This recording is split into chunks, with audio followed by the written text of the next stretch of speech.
Good morning student. हम बात कर रहे थे हमारी पाठ्य पुस्तक कृतिका का तीसरा अध्याय साना साना हाथ जोड़ी। इसमें हमने देखा कि मधु कांकरिया ने किस तरह से सिक्किम गंगटोक की यात्रा की और हिमालय के सुंदरतम स्वरूपों का चित्रण हमारे समक्ष प्रस्तुत किया। वहाँ पर प्राकृतिक भौगोलिक जो विविधताएं थी, जो विशेषताएं थी, उनको भी चित्रित करने का प्रयास यहाँ पर किया। बुद्ध धर्म की मान्यताओं के स्वरूप वहाँ पर जो सफ़ेद और रंगीन पताकाएं लगाई गई थी उसका विवरण भी हमने यहाँ पर पढ़ा। तत्पश्चात मैदानी और पहाड़ी क्षेत्रों में सब जगह आस्था, विश्वास, अंधविश्वास, पाप पुण्य की अवधारणाएं और कल्पनाएं एक जैसी होती है, उसका भी उदाहरण प्रेयर व्हील के माध्यम से यहाँ पर प्रस्तुत किया। तत्पश्चात देखिए लेखिका की यात्रा में क्या क्या नया अनुभव लेखिका को प्राप्त होता है, उसको हम देखते हैं। रफ्ता रफ्ता हम ऊंचाई की ओर बढ़ने लगे। बाजार, लोग और बस्तियाँ पीछे छूटने लगे। अब परिदृश्य से चलते चलते, परिदृश्य उस चारों तरफ के वातावरण से चलते चलते स्वेटर बुनती नेपाली युवतियाँ और पीठ पर भारी भरकम कार्टून ढोते बोने से दिखते बहादुर नेपाली धीरे धीरे ओझल हो रहे थे। क्यों? क्योंकि ये पास जाते जा रहे थे। अब नीचे देखने पर घाटियों में ताश के घरों की तरह पेड़ पौधों के बीच छोटे छोटे घर दिखाई दे रहे थे। हिमालय भी अब छोटी छोटी पहाड़ियों के रूप में नहीं था, वरन अपने विराट रूप एवं वैभव के साथ सामने आने वाला था। न जाने कितने दर्शकों, यात्रियों और तीर्थाटानियों का काम में हिमालय, तीर्थाटानियों तीर्थयात्री और काम में यानी सुंदर, पल पल परिवर्तित हिमालय। इस प्रकार लेखिका को हिमालय का पल पल परिवर्तित स्वरूप दिखाई दे रहा था। और देखते देखते रास्ते वीरान, संकरे और जलेबी की तरह घुमावदार होने लगे थे। हिमालय बड़ा होते होते विशालकाय होने लगा। घटाएं गहराती गहराती पाताल नापने लगी। वादियाँ चौड़ी होने लगी। बीच बीच में करिश्मे की तरह रंग बिरंगे फूल शिद्दत से, करिश्मा जादू, शिद्दत तीव्रता प्रबलता से मुस्कुराने लगे। उन भीमकाय पर्वतों के बीच और घाटियों के ऊपर बने संकरे कच्चे पक्के रास्तों से गुजरते हुए यूँ लग रहा था जैसे हम किसी सघन हरियाली वाली गुफा के बीच हिचकोले खाते हुए निकल रहे हैं। इस बिखरी असीम सुंदरता का मन पर यह प्रभाव पड़ा कि सारे सैलानी झूम झूम कर गाने लगे, सुहाना सफ़र और ये मौसम हंसी। तो देखिए इस बिखरी असीम सुंदरता का उनके मन पर क्या प्रभाव पड़ा कि वो सब प्रसन्नचित्त हुए, उत्साह से भरे, और जितने भी सैलानी उस हिमालय की यात्रा पर गए थे वो सब झूम झूम कर गाने लगे, सुहाना सफ़र और ये मौसम हंसी।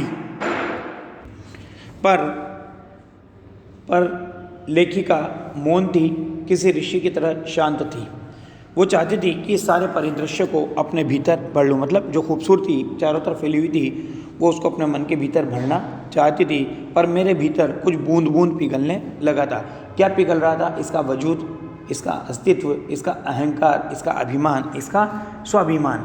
जीभ की खिड़की से मुंडकी निकाल कर मैं कभी आसमान को छूते पर्वतों के शिखर देखती, तो कभी ऊपर से दूध की धार की तरह झरझर गिरते जलप्रपातों को, जलप्रपात झरने, तो कभी नीचे चिकने चिकने गुलाबी पत्थरों के बीच इठला इठला कर बहती चांदी की तरह कोंद मारती बनी ठनी तीस्ता नदी को। ये वहाँ की प्राकृतिक सुंदरता का चित्रण लेखिका के द्वारा किया गया है। सिलीगुड़ी से ही हमारे साथ थी यह तीस्ता नदी, पर यहाँ उसका सौंदर्य पराकाष्ठा पर था। पराकाष्ठा यानी चरम सीमा, अंतिम सीमा पर था। इतनी खूबसूरत नदी मैंने पहली बार देखी थी। मैं रोमांचित थी, पुलकित थी, चिड़िया के पंखों की तरह हल्की थी, अर्थात इसका मन बिल्कुल हल्का हो गया था। तब इसके हृदय से गीत फूटने लगा और ये कहने लगी, मेरे नगपति, मेरे विशाल हिमालय। मैंने हिमालय को सलामी देनी चाहिए कि तभी जीप एक जगह रुकी। खूब ऊंचाई से पूरे वेग के साथ ऊपर शिखरों के भी शिखर से गिरता फेन उगलता झरना, फेन अर्थात झाग। इसका नाम था सेवन सिस्टर्स वाटरफॉल। फ्लैश चमकने लगे। सभी सैलानी इन खूबसूरत लम्हों की रंगत को कैमरे में कैद करने में मशगूल हो गए, परंतु इसने उनको कैमरे में कैद नहीं किया, बल्कि मन में कैद करना चाहती थी, ताकि ये महानगरों के अंधकार भरे कमरों में उस बात को याद कर सके, उस दृश्य को याद कर सके। ये अपने आप को क्या मान रही थी? आदिम युग की एक अभिशप्त राजकुमारी। जैसे आदिम युग में जीवन जो होता था वो प्रकृति के बीच हुआ करता था, लेकिन आज वर्तमान में जीवन कहाँ पर है? महानगरों में। तो इसे ऐसा लग रहा था कि प्रकृति के बीच जीवन जीने वाला वो मानव आज कहाँ पर रह रहा है? महानगरों में। मानो उस मानव को, मानो इसे उन महानगरों में रहने का श्राप किसी के द्वारा दे दिया गया हो, जिसके कारण ये अपने आप को क्या मान रही थी? आदिम युग की अभिशप्त राजकुमारी मान रही थी। अर्थात ये प्रकृति के बीच में थी, तो इसे लग रहा था कि ये आदिम युग में जी रही है और महानगरों में रहने का इसको श्राप मिला हुआ है। आदिम युग की किसी अभिशप्त राजकुमारी सी मैं भी नीचे बिखरे भारी भरकम पत्थरों पर बैठ झरने के संगीत के साथ ही आत्मा का संगीत सुनने लगी। थोड़ी देर बाद ही बहती हुई जलधारा में पाँव डुबोया तो भीतर तक भीग गई मन काव्यमय हो उठा, सत्य और सौंदर्य को छूने लगा। जीवन की अनंतता का प्रतीक वह झरना। अंडरलाइन करना कि जीवन की अनंतता का प्रतीक झरने को क्यों कहा? कि झरने को इसलिए जीवन की अनंतता का प्रतीक माना है क्योंकि जिस प्रकार से झरने से बहकर जाने वाला जल वापस लौटकर झरने में नहीं आता, उसी प्रकार से मानव जीवन में मृत्यु की ओर अग्रसर होने वाला या मृत्यु को प्राप्त करने वाला वापस लौटकर नहीं आता। परंतु फिर भी जिस प्रकार से झरना का बहना बंद नहीं होता, नहीं रुकता, उसी प्रकार से जीवन का क्रम भी नहीं रुकता। इसलिए वह झरना उसे जीवन की अनंतता का प्रतीक दिखाई दे रहा था। उन अद्भुत अनूठे क्षणों में मुझ में जीवन की शक्ति का एहसास हो रहा था। इस कदर प्रतीत हुआ कि जैसे मैं स्वयं भी देश और काल की सरहदों से दूर बहती धारा बनकर के बहने लगी हूँ। अर्थात अब ये अपने आप को सब बंधनों से मुक्त मान रही थी। मन हुआ कि अनंत समय तक ऐसे ही बहती रहूं, सुनती रहूं इस झरने की पुकार को। पर जितेन मुझे ठेलने लगा और कहने लगा कि आगे इससे भी सुंदर नज़ारे मिलेंगे। अनमनी सी में उठी। इसका मन तो वहाँ से उठकर जाने का नहीं था। मन मार कर के ये उठी। थोड़ी देर बाद ही फिर वही नज़ारे आँखों और आत्मा को सुख देने वाले। नीचे वाला पैराग्राफ अंडरलाइन करना। पीछे प्राकृतिक विविधताएं पूछेंगे तो उसमें आपको ये बात देनी पड़ेगी कि कहीं चटक हरे रंग का मोटा कालीन ओढ़े। हरे रंग का मोटा कालीन ओढ़ने का मतलब है हरियाली। और कहीं हल्का पीलापन लिए, जहाँ पर सूख हो जाते हैं पेड़ पौधे, पीलापन आ जाता है। तो कहीं पलस्तर उखड़ी दीवार की तरह पथरीला, और कहीं पर जहाँ हरियाली नहीं होती बिल्कुल पत्थर ही पत्थर दिखाई देते हैं, पथरीला। और देखते ही देखते परिदृश्य से सब छू मंतर हो गए, यानी गायब हो गए, जैसे किसी ने जादू की छड़ी घुमा दी हो। सब पर बादलों की एक मोटी चादर छा गई। सब कुछ बादलमय हो गया। अब प्रकृति के पल पल बदलते इस स्वरूप को देख करके इसकी स्थिति क्या हुई, उसका चित्रण करते हुए लेखिका कहती है कि चित्रलिखित सी यानी जैसे चित्र को लिख दिया जाता है वो वहीं पर स्थिर हो जाता है, उसी तरह से ये भी एकदम स्थिर हो गई थी, स्थगित हो गई थी। मैं माया और छाया के इस अनूठे खेल को भर भर आंखों देखती जा रही थी। माया और छाया से मतलब है माया यानी प्रकृति का आकर्षण प्रभाव, और छाया इसके मन पर पड़ने वाला प्रभाव। इस खेल को भर भर आंखों देखती जा रही थी। प्रकृति जैसे मुझे सयानी बनाने के लिए जीवन के रहस्यों का उद्घाटन करने पर तुली हुई थी। धीरे धीरे धुंध की चादर थोड़ी सी छटी। अब फिर दृश्य बदला। अब वहाँ पहाड़ नहीं, दो विपरीत दिशाओं से आते हुए छाया पहाड़ थे, और थोड़ी देर बाद ही वे छाया पहाड़ अपने श्रेष्ठतम रूप में मेरे सामने थे। जीप थोड़ी देर के लिए रुकवा दी गई थी। मैंने गर्दन घुमाई। सब और जैसे जन्नत बिखरी पड़ी थी। नज़रों के छोर तक, यानी जहाँ तक नज़रें देख पा रही थी, नज़रों के अंतिम किनारे तक खूबसूरती ही खूबसूरती। और वो खूबसूरती क्या थी? मानो अपने आप को सबको हमेशा के लिए निरंतर देना चाहती है। अपने को निरंतर दे देने की अनुभूति कराते पर्वत, झरने, फूलों, घाटियों और वादियों के दुर्लभ नज़ारे। वहीं पर कहीं लिखा हुआ था थिंक ग्रीन। थिंक ग्रीन का मतलब अच्छा सोचो। आश्चर्य, पल भर में ब्रह्मांड में कितना कुछ घटित हो रहा था।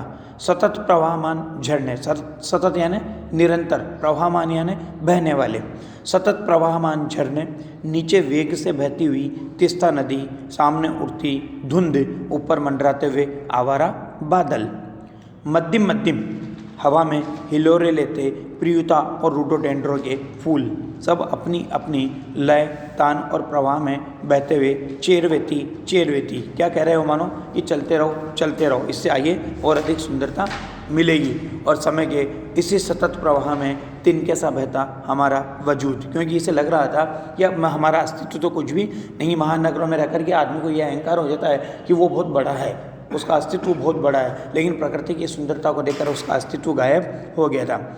अंडरलाइन करना आगे वाली लाइन। पहली बार एहसास हुआ कि जीवन का आनंद है यही चलायमान सौंदर्य। जीवन का आनंद इस चलायमान सौंदर्य को क्यों माना? क्योंकि एक ही स्थिति अगर जीवन में बनी रहती है तो नीरसता आ जाती है, उससे व्यक्ति का मन ऊब जाता है। लेकिन अगर पल पल स्थितियाँ बदलती है, पल पल स्वरूप बदलता है, पल पल सुंदरता बदलती है, तो जीवन का आनंद भी प्राप्त होता है, जीवन जीने का एक सुख भी प्राप्त होता है। संपूर्णता के उन क्षणों में मन इस बिखरे सौंदर्य से इस कदर एकात्म हो रहा था कि भीतर और बाहर की रेखा पूरी तरह से मिट गई थी। आत्मा की सारी खिड़कियां खुलने लगी थी। मैं सचमुच ईश्वर के निकट पहुंच चुकी थी और सुबह सीखी प्रार्थना फिर होठों को छूने लगी थी। सना सना हाथ जोड़ी कि तभी वह अतीन्द्रिय संसार, अतीन्द्रिय अर्थात इंद्रियों से परे का जो संसार था वो खंड खंड हो गया, वो महाभाव सूखी टहनी सा टूट गया। क्यों? क्योंकि इसके सामने एक घटना घटित हुई। वो घटना क्या थी कि ये इतनी सुंदरता के बीच जीवन की जीने की या जंग लड़ते हुए वहाँ के लोग जो मेहनत कष्ट वो दिखाई देते हैं। दरअसल मंत्रमुग्ध सी मैं तंद्रिल अवस्था में ही, तंद्रिल थोड़े जागते हुए थोड़े सोते हुए की जो अवस्था होती है उसे तंद्रिल अवस्था कहा जाता है। तंद्रिल अवस्था में ही थोड़ी दूर तक निकल आई थी कि अचानक पाँव पर ब्रेक सी लगी, जैसे समाधिस्थ भाव में नृत्य करती हुई किसी आत्मलीन नृत्यांगना के नुपुर अचानक टूट गए हो। मैंने देखा इस अद्वितीय सौंदर्य से निरपेक्ष कुछ पहाड़ी औरतें पत्थरों पर बैठी पत्थर तोड़ रही थी। गुत्थे आटे के समान उनकी कोमल काया थी, हाथों में कुदाल थी और हथौड़े थे। कईयों की पीठ पर बंधी डोको बड़ी टोकरी में उनके बच्चे भी बंधे हुए थे। कुछ कुदाल को भरपूर ताकत के साथ जमीन पर मार रही थी। तब इसे ऐसा लगा कितने स्वर्ग के समान सुंदरता वाले नदी, फूलों, वादियों और झरनों के बीच ये किसकी जंग लड़ रहे हैं? भूख, मौत और देन्य अर्थात गरीबी और जिंदा रहने की ये जंग है। ये मातृत्व का धर्म भी निभा रही है और परिश्रम की साधना भी साथ साथ कर रही है। वहीं पर खड़े BRO अर्थात बोर्ड रोड ऑर्गेनाइजेशन के एक कर्मचारी से पूछा मैंने, ये क्या हो रहा है? तो उसने चुहलबाजी के यानी मजाक के अंदाज में बताया कि जिन रास्तों से गुजरते हुए आप हिम शिखरों से टक्कर लेने जा रही है उन्हीं रास्तों को ये पहाड़ी ने चौड़ा बना रही है। बाकी बाद में। धन्यवाद।